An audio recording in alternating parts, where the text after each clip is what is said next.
Go. What's up, NBA fans out there? It's Dan, the Lakers fan, and I'm coming to you guys. Kind of a big night from the NBA tonight. We had a great doubleheader and some big NBA trade news. We're gonna get into that a little later, but first, a treat for all my Laker fans out there. Pizza Hut is having a promo, 50% off most of the menu pizzas. Just they don't pay me. Just letting you guys know, fellow Laker fans out there, just in case you guys want to catch some pizza before a game. This is all going through till the 9th of this month, so check them out. It's a great deal. Now let's get into it. Two great games. We had the Thunder versus the Houston Rockets, Clash of the Titans. James Harden, the beard, versus Russell Westbrook, steroids. I call him steroids, because he looks like he's on steroids. He's always up and down. Not to hate or nothing. I mean, the guy has amazing abilities and talents. I'm just saying. I call him steroids. This is my nickname for him.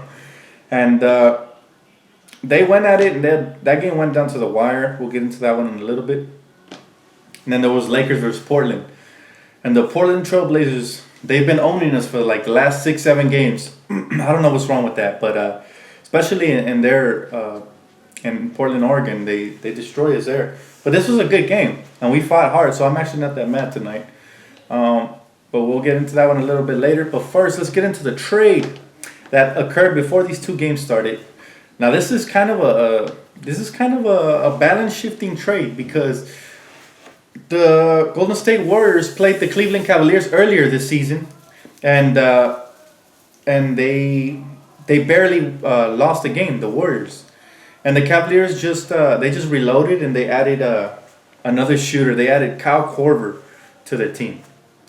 Now picture this, guys: LeBron James coming off a screen and roll with, let's say, Tristan Thompson, drives inside.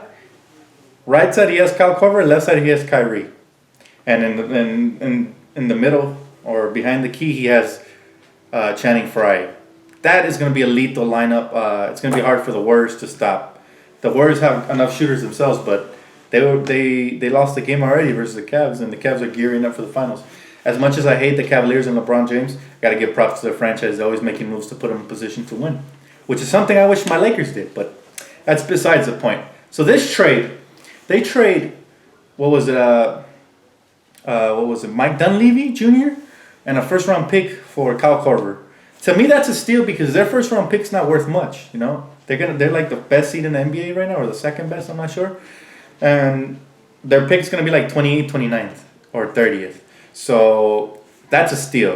They got away with robbery. Mitch, what are you doing? Get on the phones, and also I heard that today on Hoops Hype they posted an article stating that the Bulls are trying to rebuild, so they're putting Jmmy Butler on the trading block. Now, this is interesting, guys, because Jimmy Butler is a guy, me personally, as a Laker fan, would be very interested in. I mean, he's a two-way superstar.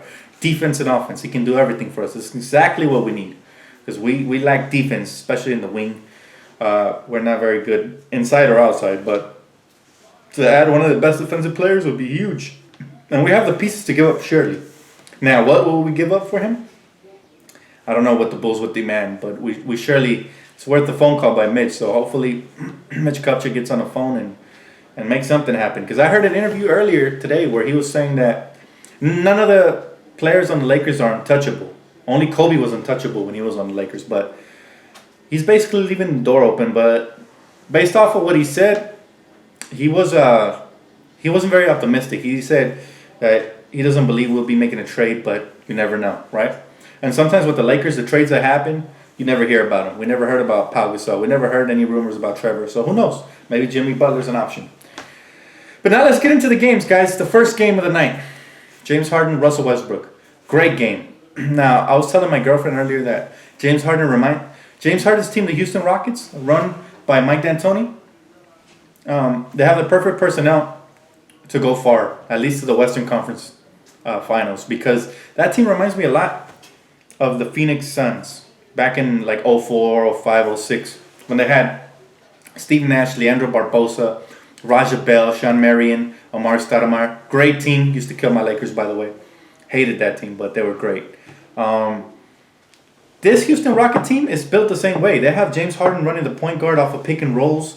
He's a very heady guy. He plays very much like a point guard. He's throwing big numbers this year, MVP type numbers. And when he gets in the lane, he knows how to finish just like Nash used to. He's very crafty, just like Nash. They have the shooters, Ryan Anderson, Eric Gordon. Just like the Phoenix Suns had Raja Bell, Boris Diaw, Leandro Barbosa out on the wing, spreading the floor. And they have the inside players. Montrezl Harrell, with the combination of Harrell, Clint Capella, and Nene, it's kind of like having, the Amari Stoudemire's type players. So that team, actually, I don't think any team in the NBA will want to face them in the first round. That's a team that if I'm the Warriors, I don't want to see in the first round. If I'm the Spurs, I don't want to see in the first round, I don't want to face them to potentially the Western Conference. But we'll see what happens. This year's playoffs is going to be interesting, even if my Lakers don't make it. Well, that was the first game, and Russell Westbrook, another monster stat line now. To me, the Thunder aren't that dangerous since they lost Kevin Durant, because now they already relied heavily on their two superstars back in the day, Kevin Durant and Russell Westbrook. Now, it's all on Westbrook, and Westbrook, I don't know, if he keeps going at this pace, playing these heavy minutes and playing this hard, eventually I feel like an injury is going to happen to him. I hope not, knock on wood. But I feel like an injury is going to occur if he keeps playing at this pace. Hopefully not. But he had 49 points, almost another triple-double. He had like 5 assists, 7 rebounds. The kid is a beast. All right, enough said. But, the Houston Rockets took that one. And now let's get into the second game, the Lakers versus the Portland Trailblazers. Now this game, I'm not mad at because the young players, D'Angelo Russell played great even though he didn't have a great shooting night. Julius Randle almost had another triple-double. He played great. He wasn't very efficient, overall, but he played great, and I like his decision-making. He's knowing when to pass now, when to get into the lane, when to pull up. He's knowing when to make the right little decisions, and he looks like a beast going into the rim. I mean, he could take contact from anybody. And shame on the NBA for not giving us some of those calls tonight, but it is what it is. The NBA doesn't give teams with no superstars calls. We know this because we've been on the other end with Kobe, where teams hated us because we got all the calls. Now we're feeling some of what they feel, right? But that's besides the point. Anyways, Russell played great. I like his aggressiveness. He wasn't shooting great from the field. Randall, like I said, almost a triple-double. Clarkson had an efficient night. Now, where I wasn't happy was Nick Young. He shows up in games where he pads his stats, but games like these when we need him, he didn't show up. He was making shots. He got on a streak in the second quarter, but he's very streaky, this Nick Young, and that's why I don't really like him.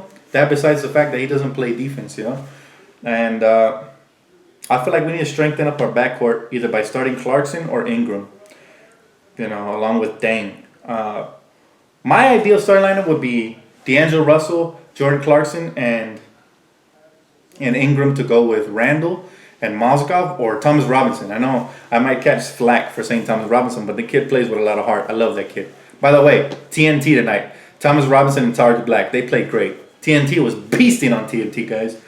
And I continue to see that tandem in the future. I don't know how they're going to do the rotations when Larry Nance comes back, but I continue to want to see them together because they were killing it on the glass. They were aggressive, super athletic. They play defense. They move their feet. Love them. Ingram continues to show improvement. He's on an upward spiral as of late. He's attacking the rim very well. His shot will eventually fall. I'm not that worried about his shot because he shot great in college, so I know he has a jump shot. It's all about him settling down. Like I said before, a lot of times he releases the ball coming down. To be efficient, most efficient shooters, they have a quicker release. They shoot going up so that a lot of his shots are short. That way, you want the shot to be long or right on target. So, shout out to Ingram for showing improvement. What else am I missing?